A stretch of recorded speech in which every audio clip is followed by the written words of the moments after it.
Hello, world. This is 3BetterThan2 podcast. We're back. It's spring. Weather is great. So we got Andrew on the podcast. He's been coaching for a while. He was a college player. Recently got done with playing. Got into coaching. He's also assistant athletic director at Lake Forest Academy.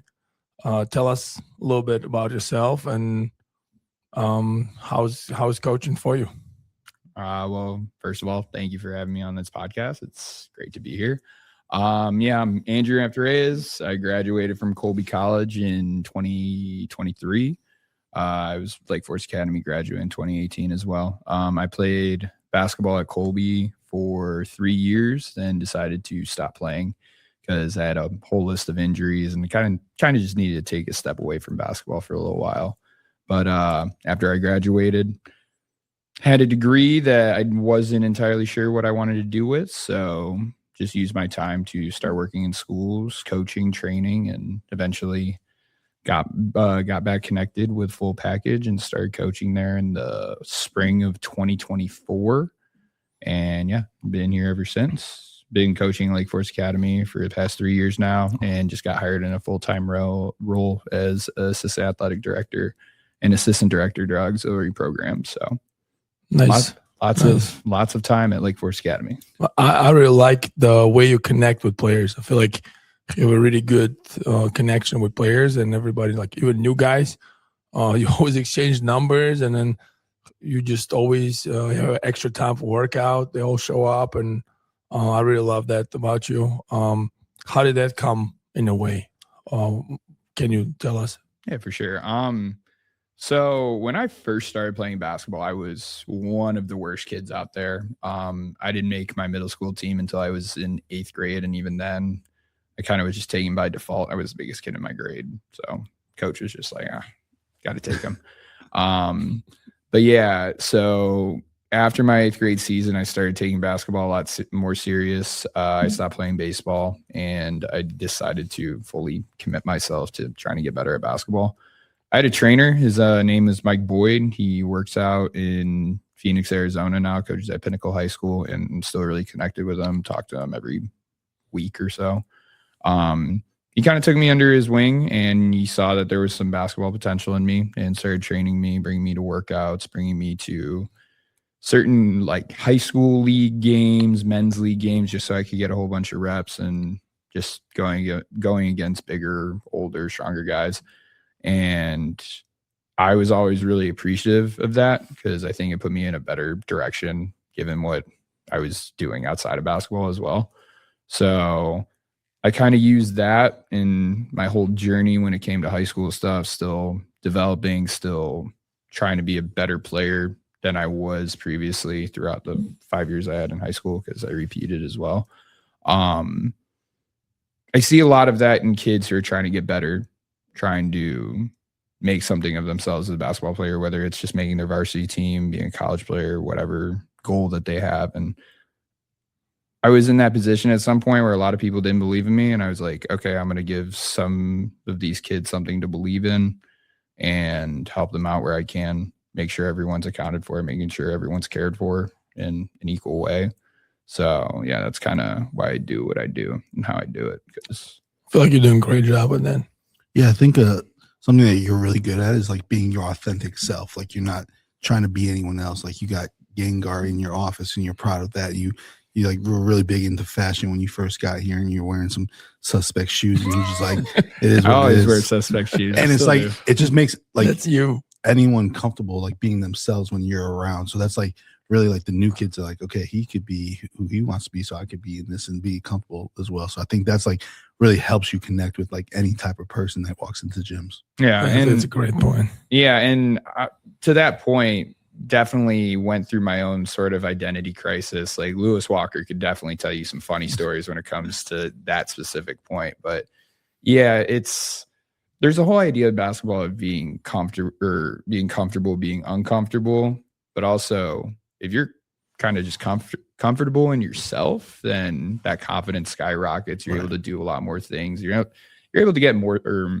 the most out of what you're trying to do at the end of the day. Basketball, inside of basketball, outside of basketball, whatever it is. What are your maybe best stories from the days you play in full package and Kobe College. Okay, I'll just go one or the other. So in full package, I would say it's definitely when I came back to full package the summer going into my junior year at LFA. So I spent 3 years at Lake Zurich High School. Then I decided to transfer and repeat my junior year. So I was with Hoop Avenues, it was Stacey Marini was my coach. So was Nikas Main. They were both full package guys that kind of just took our team to another program. There was always good relationship there. I always knew full package would be there for me.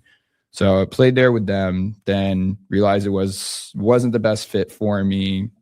I thought I would do better going back to full package. So decided to come back, and Dmitry was my head coach with Brandon, Sam with the cam. I'm forgetting Sam's last name, but Mitchell. Yeah, Sam Mitchell.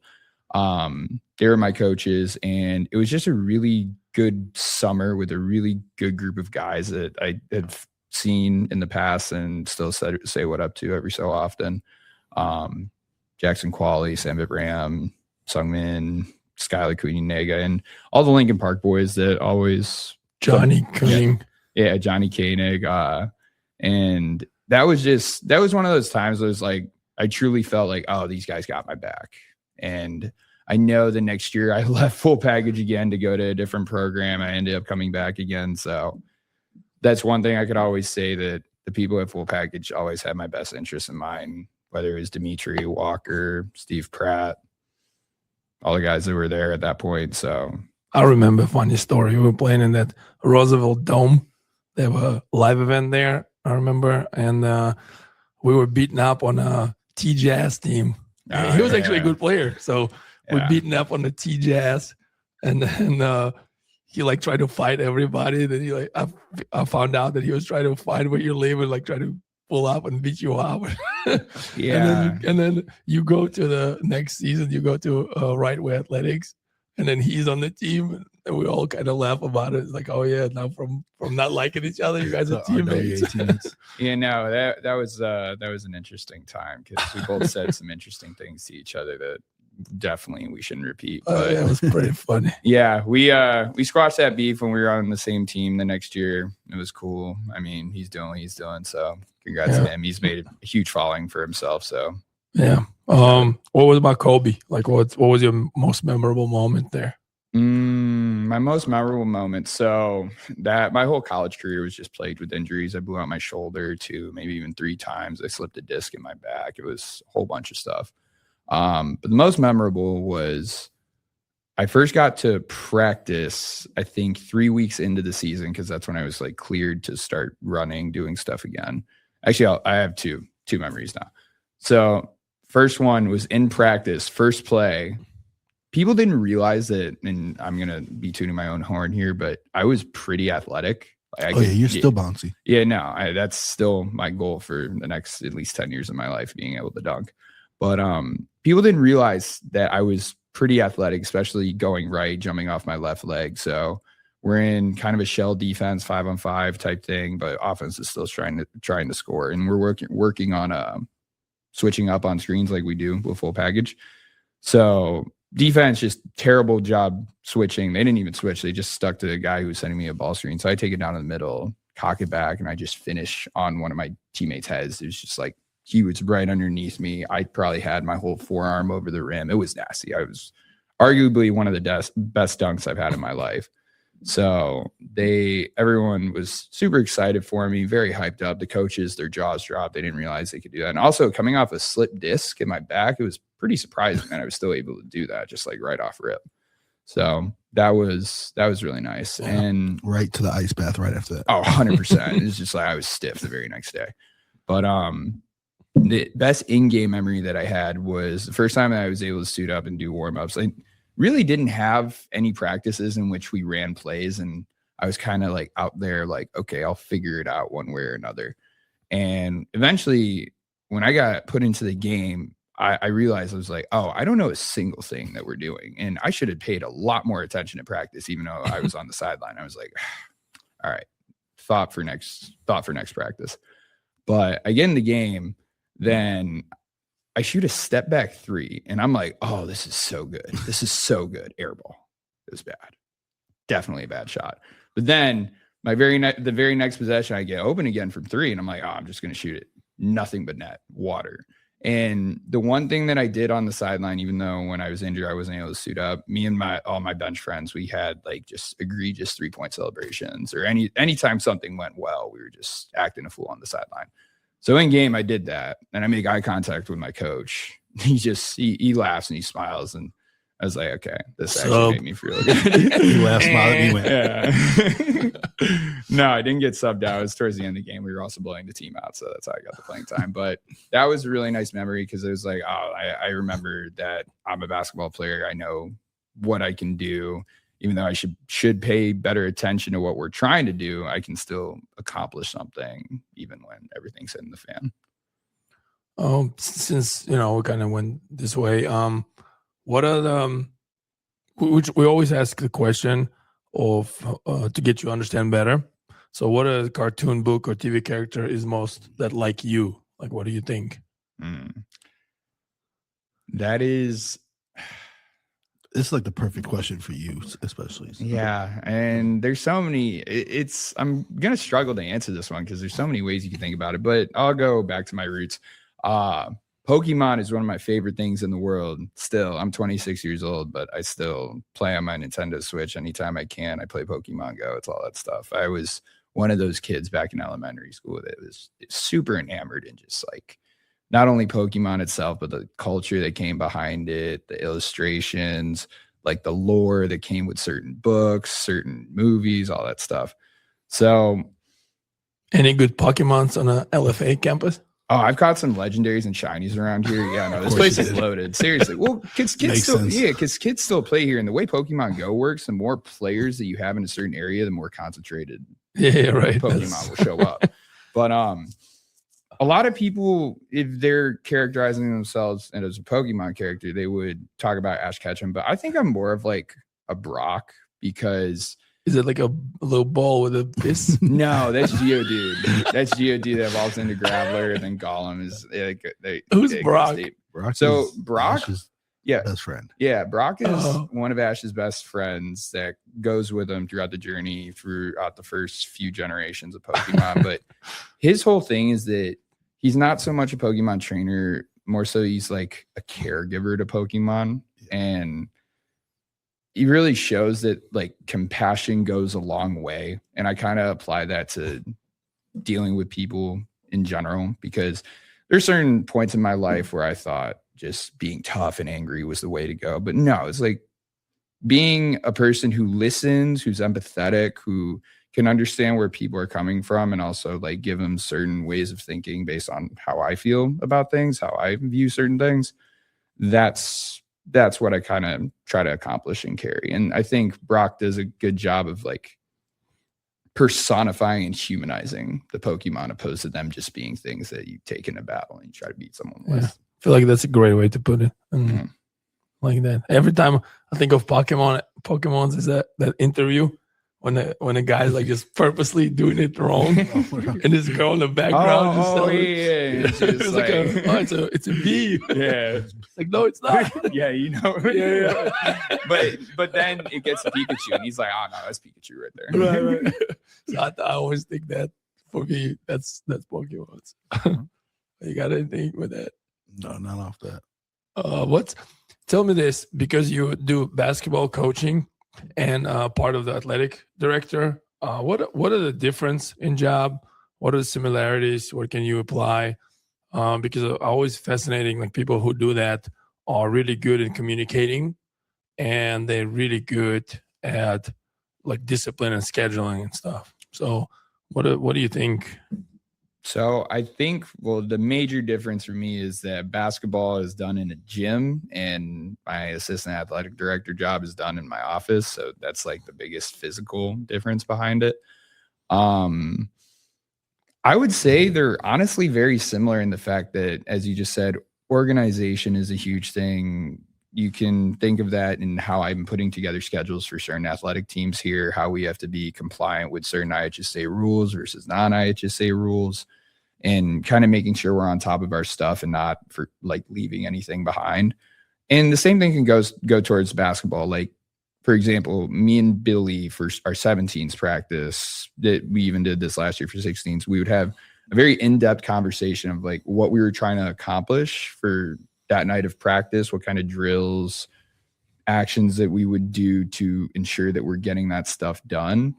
And even when I was coaching with LFA, Kuntz introduced this to me. Coach Kyle Kuntz at LFA, he's the head coach at this establishment. But he taught me that organizing a practice and having ideas down is the best way to kind of manage time in whatever space that you're in. Even if you kind of go off script and figure out something else that you need more and it's a better situation in that time of practice, it's always good to have your ideas and thoughts figured out and written down so you can actually remember what you're trying to accomplish. And because a lot of times for me, I get very sped up in basketball. My thoughts are kind of going all over the place and I'm trying to hone in on something, and just having it written down of like, this is what we're trying to do. That's very helpful. So yeah, I would say that there's more similarities than differences between the two things that I do. Yeah. Yeah. What are your like major tasks you do as the assistant athletic director? Because like obviously the athletic director's like role is everything. So what do you kind of take off the athletic director's plate? And yeah, for sure. So major things is scheduling games for certain athletic teams and organizing their practice spaces. Me and the other assistant athletic director here, Annie Gifford, we split up the teams based on the season, and we're the ones that are in charge of connecting with other schools, figuring out what days are best for games, balancing home and away games, making sure that we have enough conference games in the ISL for us to be like viable and be able to compete for that title. That's one of the main things. Another main thing I do around here is that I'm in charge of all of our uniforms and equipment inventory, which, given how many teams we have, how many athletes are at this school, it's quite extensive, and it's been a real roller coaster of me trying to figure out the most efficient way of doing things. But I think I've got a good grasp on distribution, keeping track of stuff, keeping track of kids, making sure they're not losing any of their stuff. Because one of my least favorite things I have to do here is charge the kids for losing a uniform. Because at the end of the day, it's being organized. It's making sure you're on top of your stuff, right, knowing where your stuff is. So that's what I use that as a teaching point. And day-to-day operations, like today, for example, I have to go set up lacrosse games. In season for basketball, we set up all the home competitions, making sure the practices are set up the way they need to for all teams and things of that nature. Since we talk about lacrosse and other sports, what do you think we can translate to basketball? What you can learn from other sports? And maybe you already did learn something from lacrosse. Yeah, so in preface to that, I'm an assistant varsity lacrosse coach for the boys team at LFA as well. When I was first assigned that job, I was kind of concerned because I'm like, I do not know anything about lacrosse, but lacrosse and basketball are shockingly similar. And it's funny because I was told that by a lacrosse player when I was 13 years old. He was trying to get me to play lacrosse. He was 2 years older than me and trying to get me to play at Lake Zurich. I'm like, nah, I don't think it's for me. I just don't really want to play. But coaching, there's so many things that are the same. There's zone offense, there's zone defense. You set ball screens, you pick and roll. You can set off ball screens. There's just more players, and then there's a goalie. I genuinely think that's the only difference. Oh, and a couple of rules like offsides and how you do subs is different, but that's offense, defense. Yeah, I'm still learning that part. But in the warehouse defense, we have goalie. Yeah, seriously. But no, I think the main thing that you can learn from other sports, not just lacrosse, is how the body moves. I think there's an efficient way of doing everything, whether it's running, lateral movements, doing things backwards. It's all about kind of strengthening your lower body and your core and increasing your athleticism. That kind of benefits everything else. So someone who runs track, they're probably really good at explosive speed, but maybe not for a distance. A cross-country runner is someone who can go a really long time, but maybe it doesn't seem like they're running as hard. Then let's say we put a hockey player into basketball. They're really good at side-to-side movement because that's how they have to move on the ice. And the way that they bounce off is like essentially running almost like pigeon-toed, but they're able to stay low in a quote-unquote defensive stance because they have that type of strength. So there's a lot of different things that you can learn from one sport and apply to the other. And I think that's what's really nice about just athletics in general, is that given that there's different rules and things, at the end of the day, an athlete is being an athlete. They're applying their athleticism towards something else. Well, what's the last time you play? When was it last time? Basketball? Yeah. Last week. And I know you play with players a lot or open gyms. I like that. I always think that coaches should do that until they cannot do it no more. Yeah. And honestly, I do it because A, it keeps me in shape, and B, I love talking mess to my players. I love challenging them. I love telling them like, hey, if I'm beating you, that's an issue. I'm 26 years old and I'm washed, and you're trying to be a college basketball player. You need to be able to beat me every single time. And if they don't, then it makes me feel great about myself. Like Tommy Moffitt, for example, when I beat him in ones 2 weeks ago, he was, calling you out, Tommy. He was the most angry I've ever seen in his life. Angry Moffitt. Yeah, seriously. And like I beat him in two different facets. It was transition ones, and I beat him in face up. And right afterwards, when we break to go get water, he comes up to me, dead face. He's like, "We're running that back." And I started laughing. I'm just like, Tommy, I love this. This is great. That's good. And he ended up beating me again, or beating me for the first time. And like, he had a great rest of his practice because I think he's so competitive that he used it as a fuel. Yeah, he used losing as a fuel to make sure he was on top of his stuff the rest of practice. And yeah, shout out to Tommy Moffitt. That's pretty good. I know you're a young coach. What is your most memorable transformation? Or maybe you saw a player near you when you were playing.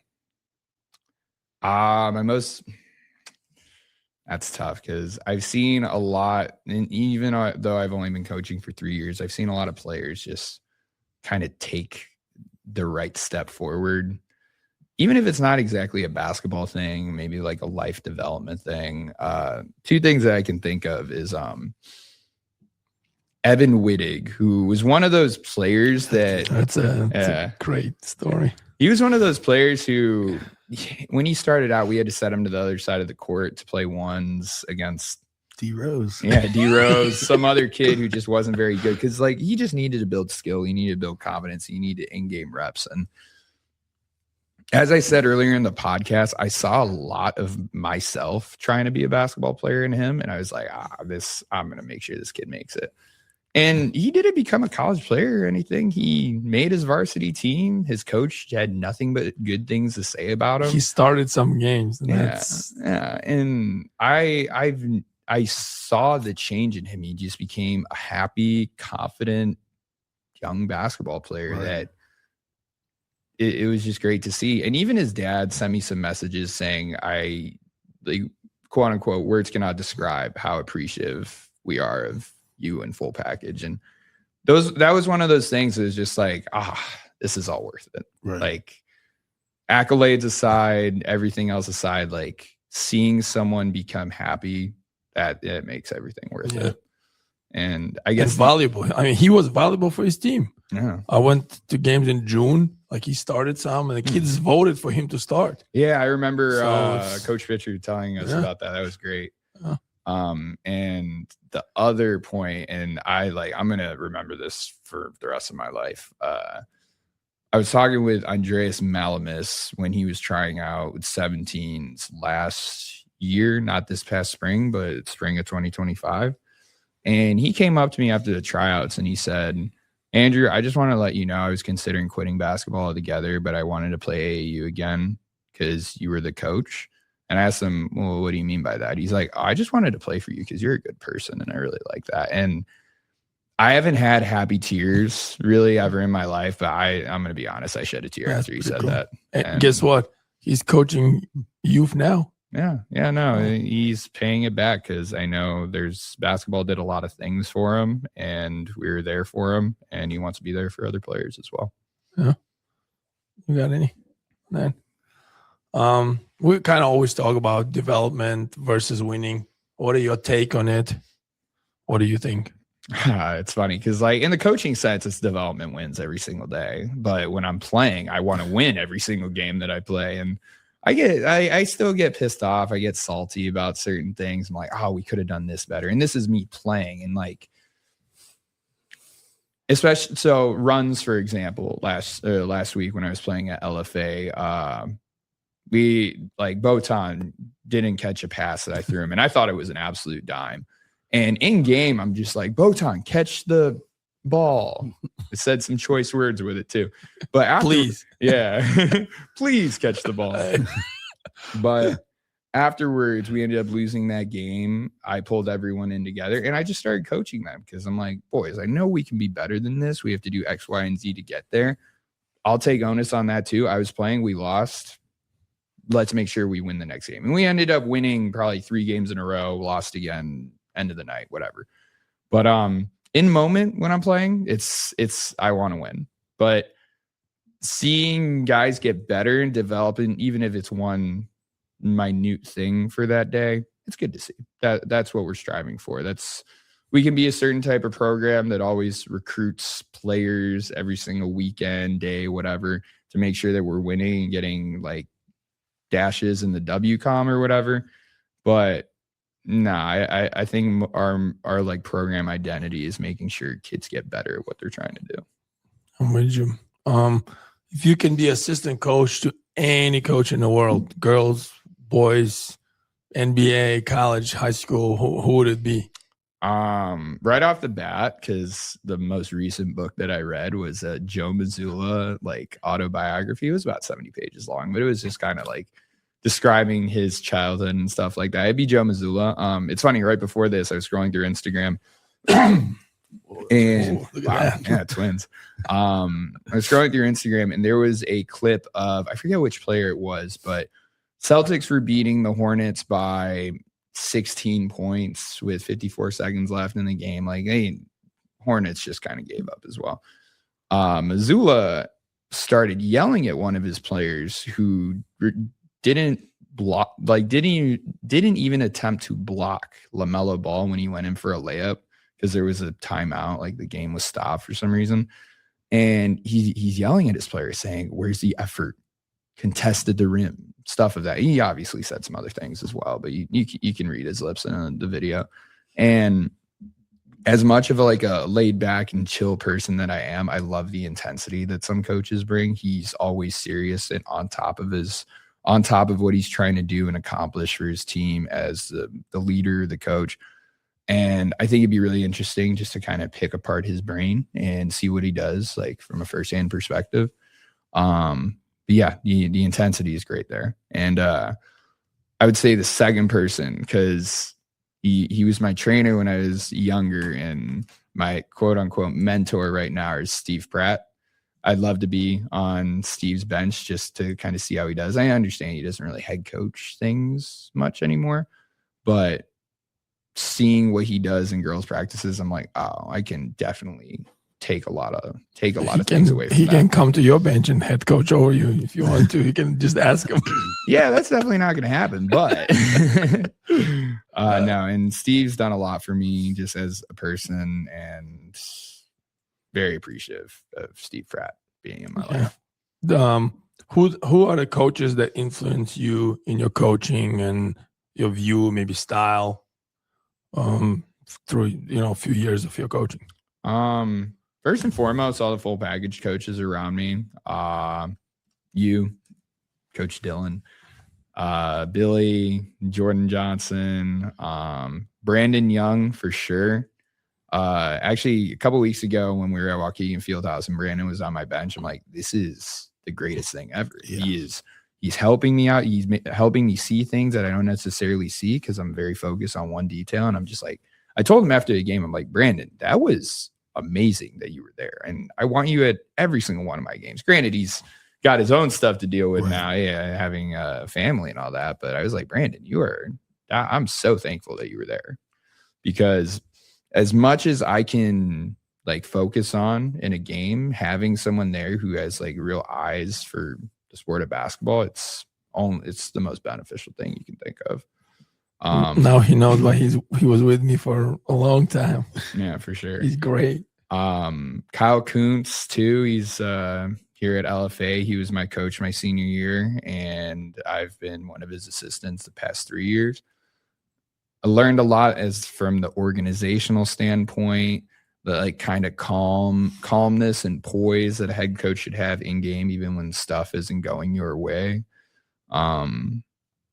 Also like how to communicate effectively with players. I learned that from him, Steve, Dmitry. And I think I always tell Steve about this too, because this is one of my favorite parts, full package. Me, Billy, Dmitry, no, not Dmitry. Me, Billy, and Jordan. There was this one time where we were over in Fort Wayne, and we stayed up till maybe like 3 or 4 in the morning, just watching and analyzing film from our games the day before.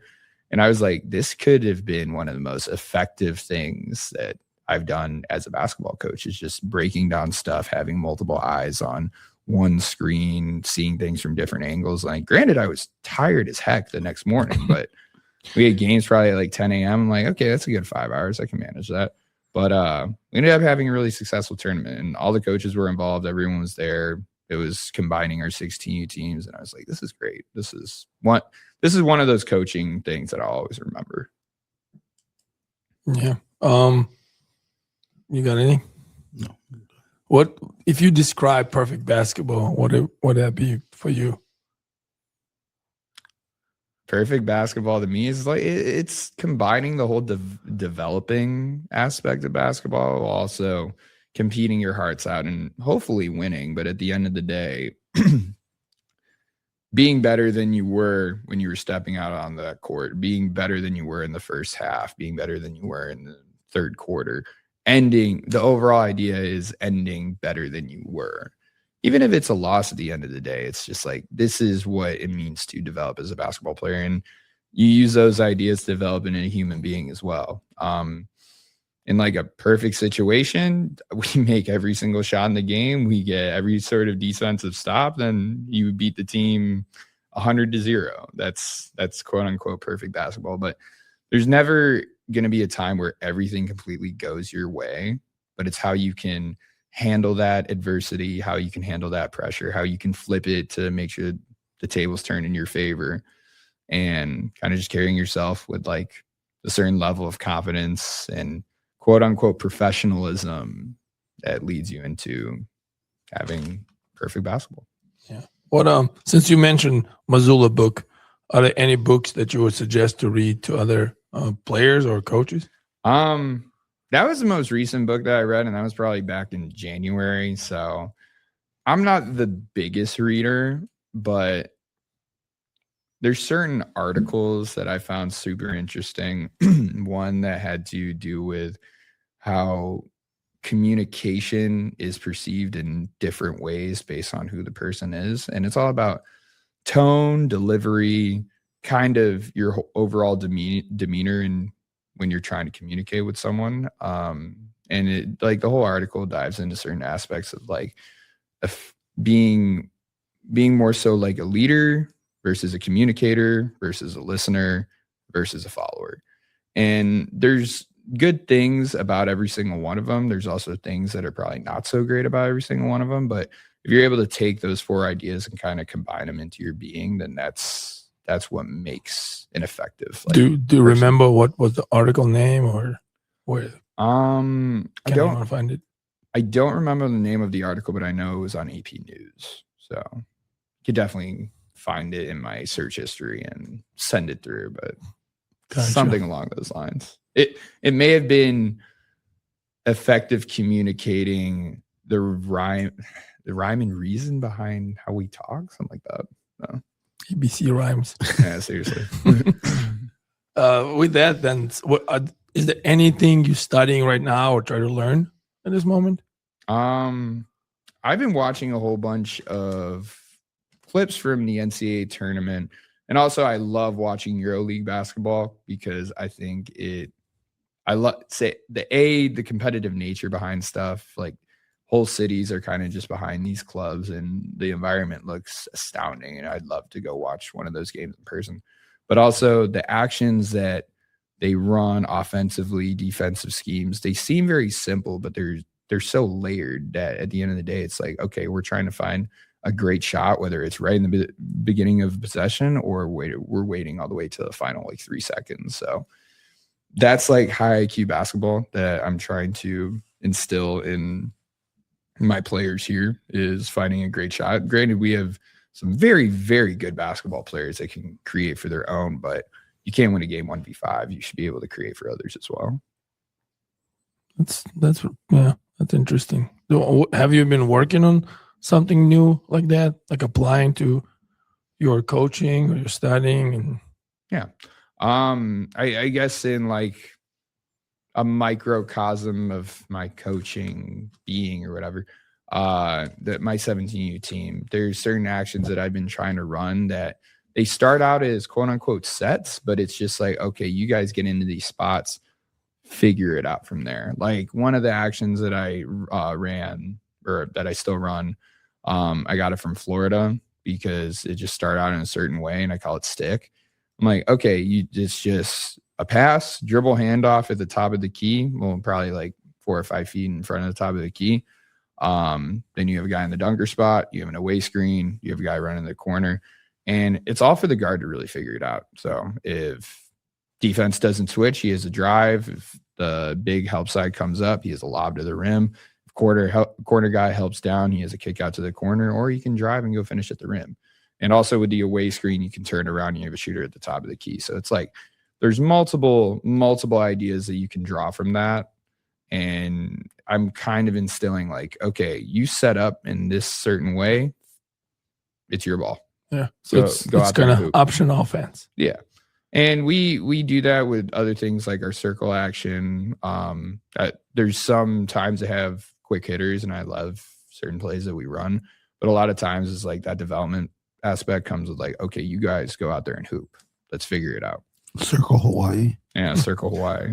What are the new things coming to basketball, you think, that may be drastic in the future? I know Illinois start doing a shot clock next year. Yeah. We have been doing shot clock, for all the games possible. But are there any other new things coming in?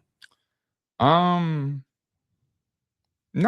don't really think so much that's specific to Illinois, whereas it's just like in basketball in general. I've heard this on your podcast from other people as well. I think Billy mentioned this as well. The whole idea of positionless basketball. There's people who are just bigger guards versus bigger wings versus smaller wings. All kind of has to do with what are we going to do to be the most effective that we can. 16U, for example, they don't have, or 16 Black, they don't have a quote unquote big. They kind of just run with guards and wings, and they're trying to learn how to be effective that way. Granted, it's going to take some time for them to learn, get some more physicality, get stronger, figure out soft. Yeah, exactly. Figuring out how they can be successful that way. But then LFA, for example, with Botan and Landon, 2 guys that are 6'9", one's an athletic bouncy wing, the other one is more of a back to the basket type of big. It's like, which? He did get called high IQ yesterday. He did. Somebody did say Botan was high IQ. Benji. Oh, interesting. He was smiling. Yeah, I bet that all went to Botan's That was the first. He's about to apply for the coaching staff here. Yeah, seriously. But yeah, the whole idea of just get in a spot. If you're effective from that spot, let's take advantage of it. If not, let's move around, figure out spacing, how we can be effective in that sense. What does a good coach means? And do you think you are the one? I think a good coach, there's a couple things that a good coach would need. First and foremost, it's being able to connect and care about your players. basketball is only going to last a certain amount of time for some players, and who aren't going to get into coaching afterwards, who are just going to completely step away from the game altogether. You can use basketball to teach someone how to be a human being, how to be a caring, compassionate, someone who cares for others, but the vehicle to deliver that message is basketball. Another way of looking at it is someone who can get the most out of their players. Granted, if they're the most skilled players, most IQ, the least skilled, least IQ, a good coach is someone who can make the most out of any situation, even if they're losing, like turning into a learning moment. How we can use this loss or these mistakes to better prepare ourselves for the future.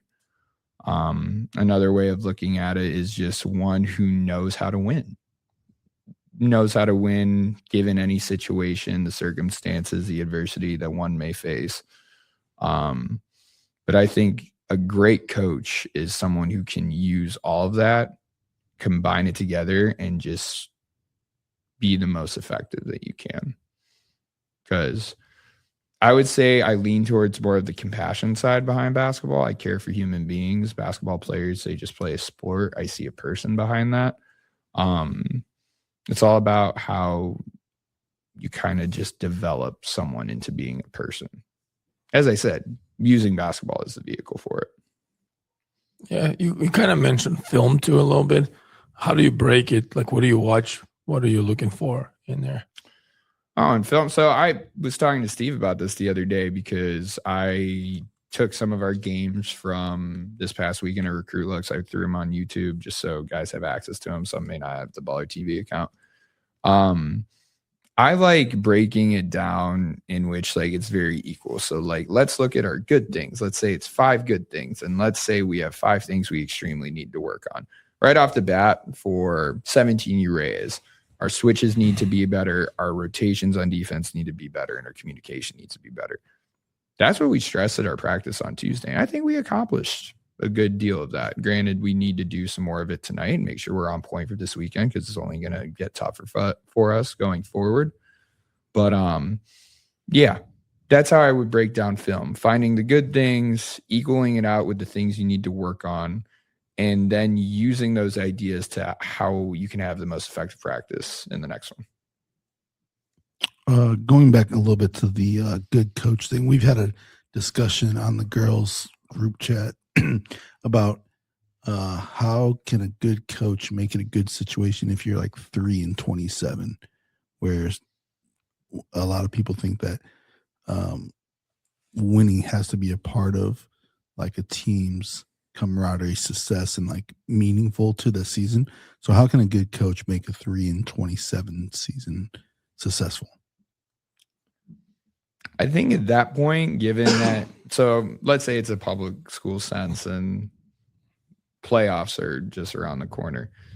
I think the best thing to do is to ensure in the last few games that you have, the players are developing in at least one skill to make them better for the future and make sure they're having fun.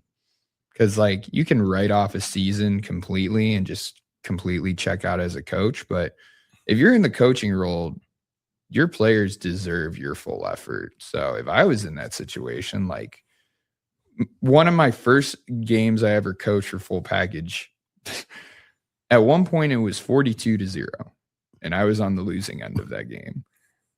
I didn't stop coaching. I didn't stop trying to give guys things to work on to try to figure out in the game. Granted, it was tough. There were some parents yelling at me and Big Mark, but there's never an instance where a coach should just give up. Right.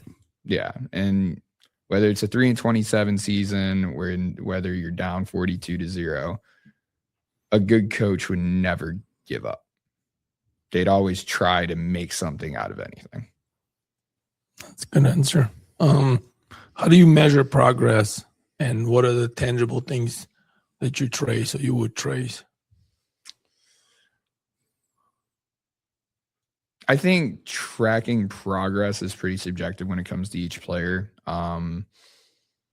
the compassion side behind me is thinking, oh, how can you make sure that they're having a good time, making the most of the effort that they're putting in, whether it's good, whether they need to work on their effort, things of that nature.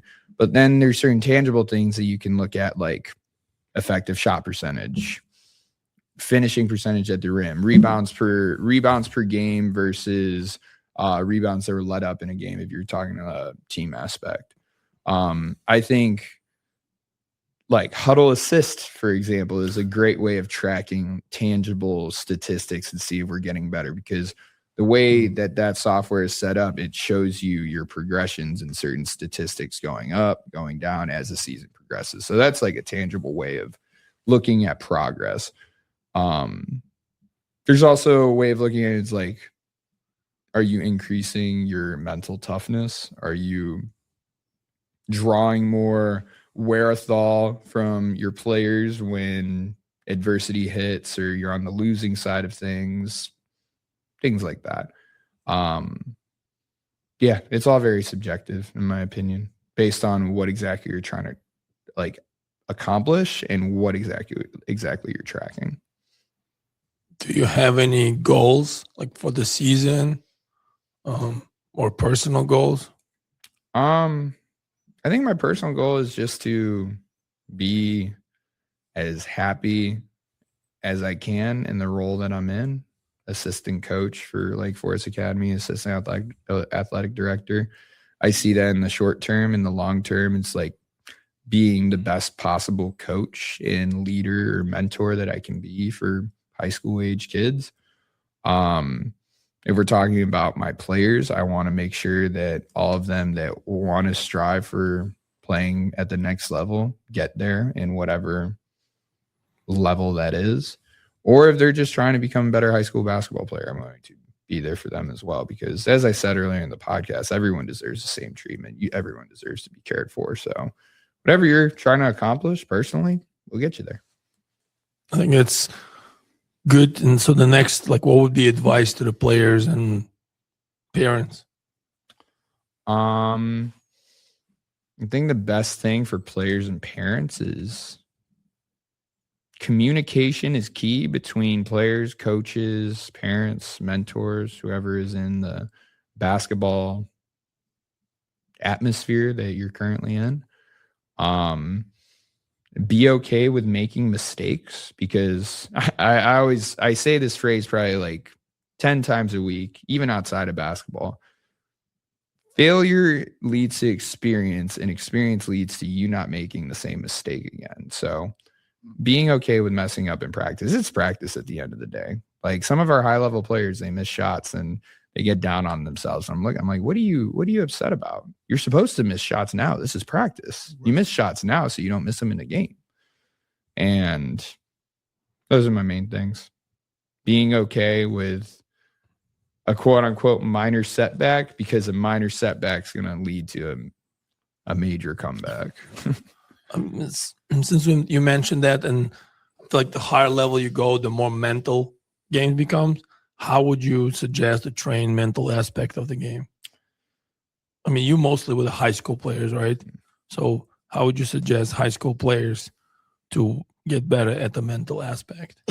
I would say the best way to train mental toughness is to be punched in the face, not physically, but philosophically. I got excited. Yeah, that one too. Be punched in the face, lose as many games, just be brought down as much as you can, but also think about it in a way that those are things that will lead to you being built up. I've been on the losing end of quite a few games, coaching, playing. I've gotten smoked before. I've gotten absolutely ran out of the gym. But also, I've done that to certain players. I've done that to certain teams and me coaching. Like Tommy Moffitt 1-on-1? Yeah, seriously. That gave me all the confidence in the world. Ran you out of the gym. Yeah, seriously. Out of the program. Yeah. Done playing. But I think gain as many failing experiences as you can, because you'll learn from them. You'll hopefully not experience that again, so that way it leads to success in the future. Yeah, you got to get into Modern Warfare 2 lobbies. They really bring you down. So Yeah, that's why I don't play video games. You can't get For beat my up in mental well-being. Pokemon a lot. Yeah, seriously. You cannot lose in it. Where do you most belong, you think? In the gym. That's fair. I think it's just wherever people are trying to build each other up, care for each other, make sure that everyone is on the same page about things. I think that those ideas can be put into any sort of business, family, life, athletic situations that you can think of. Because at the end of the day, like, people should be trying to get the most out of what they're doing. And the only way that you're going to do that is just making sure you care about what's going on and finding the best and most efficient way of carrying yourself. What are the most things you worry about before games or practice? Like, what do you think you're nervous that can go wrong?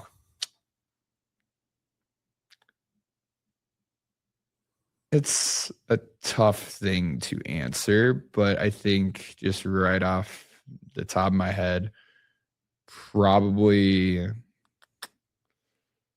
if my guys just aren't ready to go, if my guys are just... So you worry you didn't prepare them right. Yeah.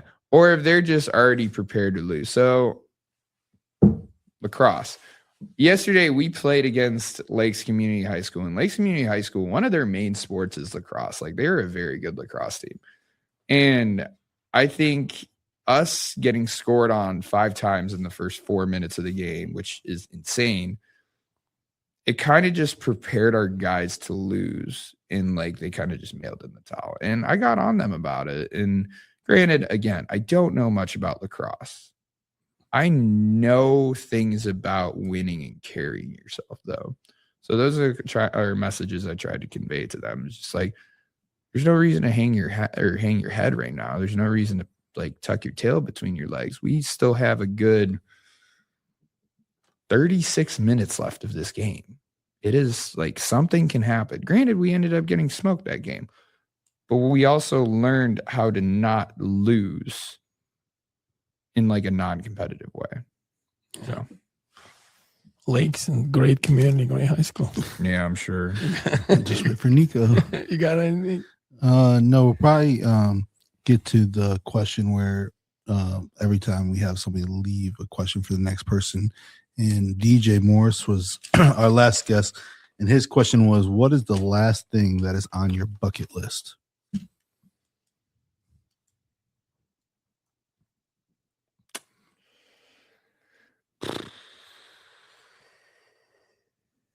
That's a tough question, DJ. I don't know. I guess, like, my immediate answer, because I always think about this and it's always a goal, is to be happy. I think whatever that you are trying to do throughout your life, for me, it's coaching basketball, being successful in my job, being, like, good with what I'm doing outside of those things. It all leads to the general idea of happiness. I think if we're talking about something more tangible, I'd love to go visit Antarctica.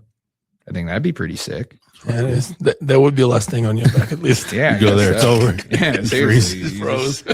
And also, it's like, for some reason, a lot of it's just blocked off. And I'm like, what you guys got going on over there? That's you're not going to find out. Yeah, well, I could if it's the last thing on my bucket list. The last famous words. Yeah. So philosophically, to be happy, physically, go to Antarctica. Yeah. What question would you want to ask for the next guest?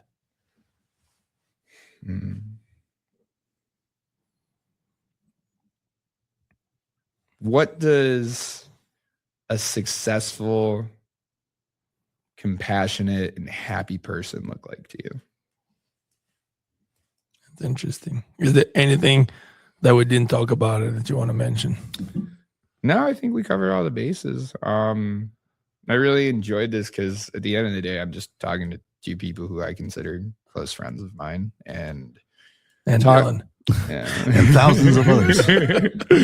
And kind of just talking about things that we love to do and things that we strive for and how we're trying to help people out at the end of the day. And I mean, I guess the last thing that I could say is like, one thing I always tell the guys at LFA, and Elijah told me this will be his senior quote, and I wonder if he's holding himself to it, is hold the door open. And in a physical sense, if you are walking into like a door or walking through a doorway and you can hold it open for people, you should wait for the last person to get through. But also in like a philosophical way, starting to sound like Jan here, right. Making sure that as successful as you are and you strive to be, you're bringing the people around you with you. So that goes the same with like the care and compassion for others, and making sure everyone's there with you, because you can't do things on your own. That's pretty cool. Thank you, Andrew. Thank you, Dmitry. Thank you, Dylan. Thank you. Oh my